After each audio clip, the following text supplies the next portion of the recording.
কি অবস্থা? কি অবস্থা? ভালো আছো? এই তো। বন্ধু দেখলাম তোর ভিডিও, দেখলাম ফেসবুকে, খুব সুন্দর হয়েছে। ও দেখেছি, তুই লাইক করেছিস, তোর লাইক আমি পেয়েছি।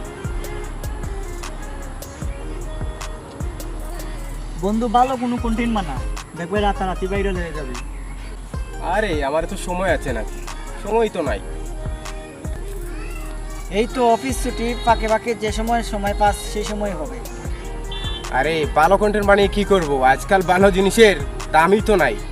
কদর নাই তা জানি, চল একটা ভিডিও বানাই। কি ভিডিও বানাবি বলতো আমাকে? এই তো একটা ভিডিও বানিয়ে ভিডিওর মাধ্যমে গুজব ছড়াবো, দেখবি কেমন লাইক কমেন্ট আসে। আরে দূর, এটা তো অপকর্ম। এসব করে কেন ভাইরাল হব? আমার দরকার নাই এত ভাইরাল হওয়ার।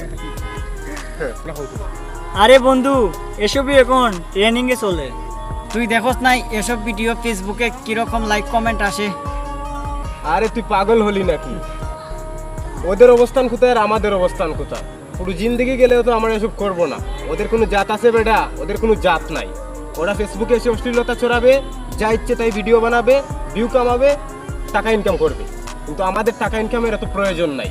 সমাজকে ভালো একটা মেসেজ দিতে না পারলে ভিডিও বানিয়ে লাভ কি? তুই ঠিকই বলেছিস বন্ধু। তোর মতো যদি সবাই বুঝতো, তাহলে অনলাইন প্ল্যাটফর্মগুলো তাদের আগের সম্মান ফিরে পেত।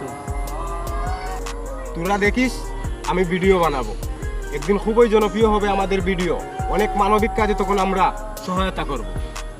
ইনশাল্লাহ বন্ধু, তুই একদিন সফল হবি, তখন আমাদেরকে ভুলে যাস না কিন্তু।